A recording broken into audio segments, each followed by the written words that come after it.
Hi there, what's up? My name's Nick and I'm going to take you through this tutorial on the Insta360 workflow. Now, this tutorial will basically work for the Insta360 One X, the Insta360 One R, and every camera in between. Now, let's get straight into it rather than wasting any time. Now, this is the Insta360 Studio 2020 software. Now, you can download this from the Insta360 Studio, the Insta360 website, and ensure you download the Insta360 Studio 2020 version. It's the latest version, all the updates. You want all that good stuff, right? All the goodies. So, yeah. Anyway, this is the software. This is what it looks like when you first open it. You've got a nice big view of it in the middle, and a nice little timeline down the bottom. Now, you've also got these little headers. It says all photos, videos, and favorites. Obviously, if you import different file types, be it a photo or video, they'll be sorted in corresponding order in these basically. So anyway, let's import a clip. Now you can drag and drop your footage, or you can just click on this and a dialog box will open and all your files will be there, etc. Just scroll through, find your files, and yeah, import them into the software. So you click open and your footage will play in the background. Now you can use the spacebar button for stop and start, and yeah, I'm just going to delete that. That's from a previous edit. But yeah, you hit spacebar for start and stop, and it will play your video.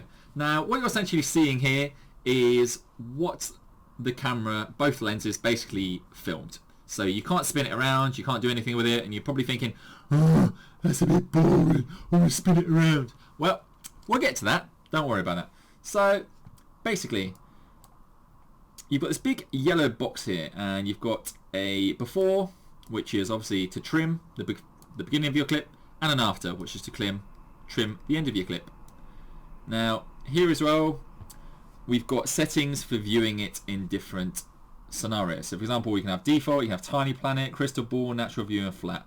I'll just click on them just to show you quickly what each one looks like. So, default is just a fisheye view. Tiny planet is what everyone loves. It's a little tiny planet view. Now, in that view, you can spin it around because obviously there's a lot more to view. You can spin it around, do all kinds of weird, crazy stuff with it. If you go on crystal ball, obviously it looks like a crystal ball. You know, the one that witch out Snow White probably used. Natural view is just how it would be on a normal camera. You can spin it around. It would be like not like a normal GoPro. If you use the middle jog wheel of your mouse, you can zoom in. That's booty. And zoom out basically, so you go, oh yeah, booty. So yeah, anyway, and if you click flat, obviously flat is just both lenses basically filmed at the same time.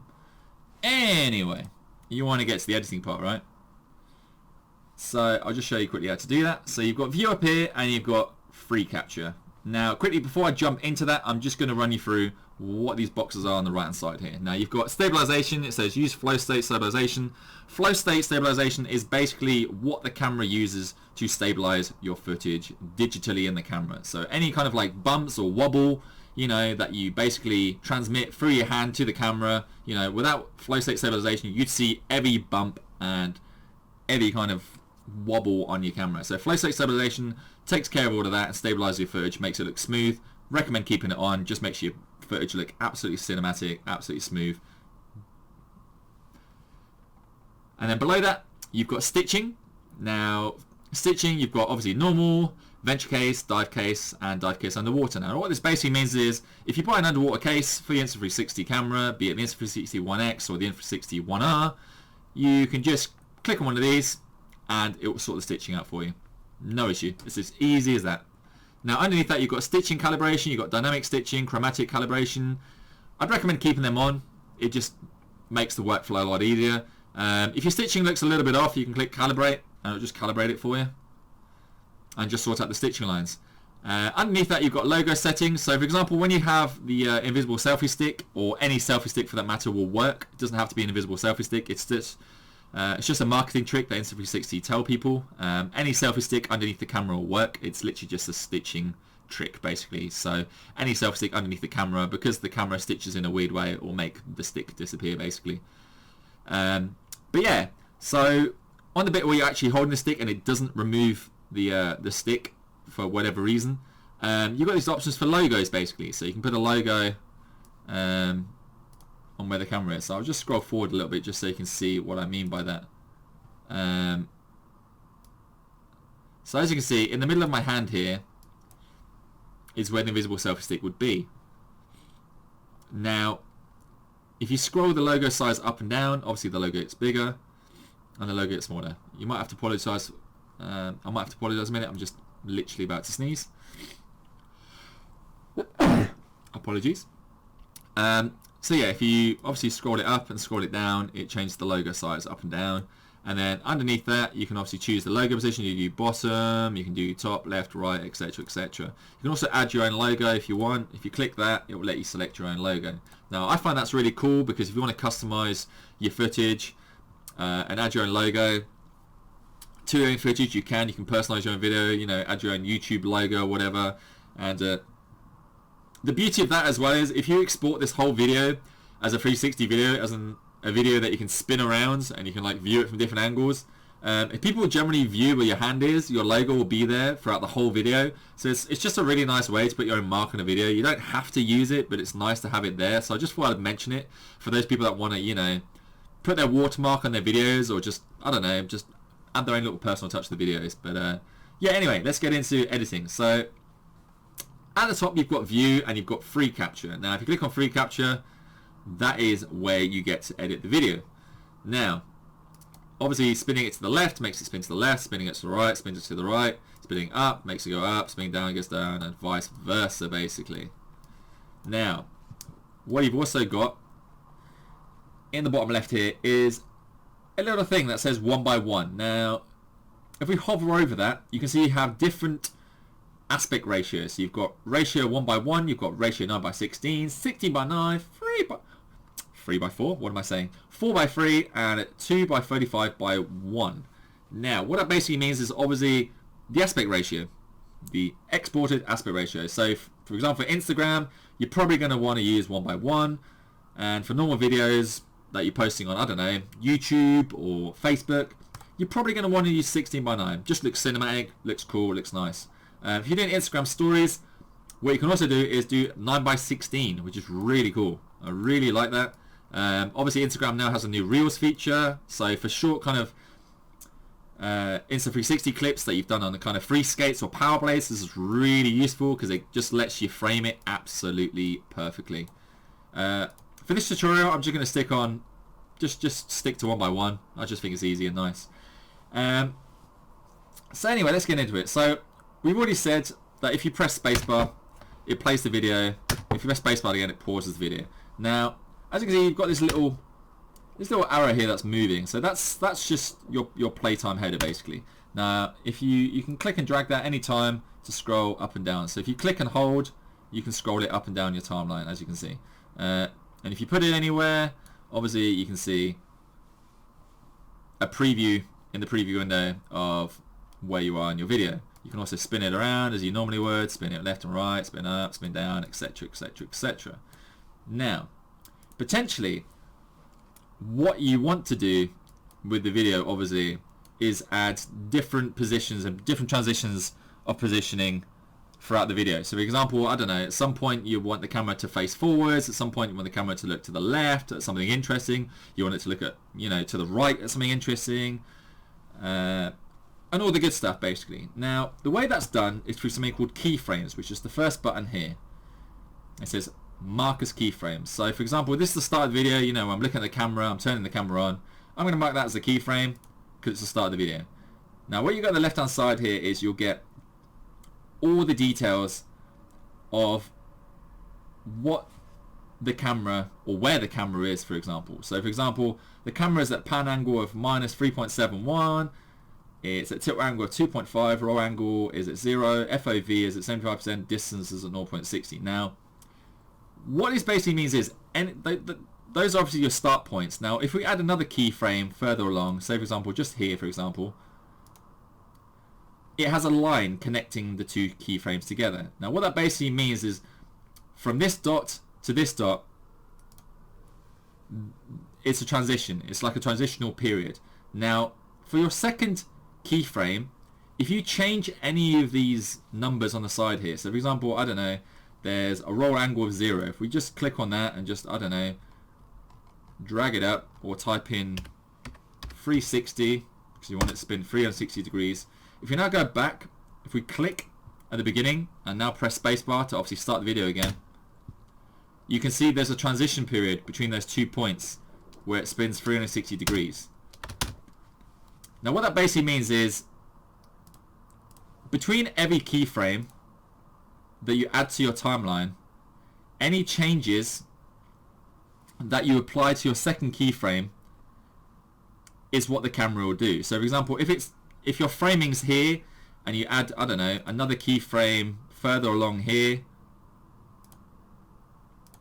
and then, I don't know, you want to go back to 0, for example. So we'll just type in 0. And if we go back to where that 360 finished, it will then spin around the other way, basically, and finish with you framed there. Now, for example, I don't know, we'll add another keyframe just slightly further along.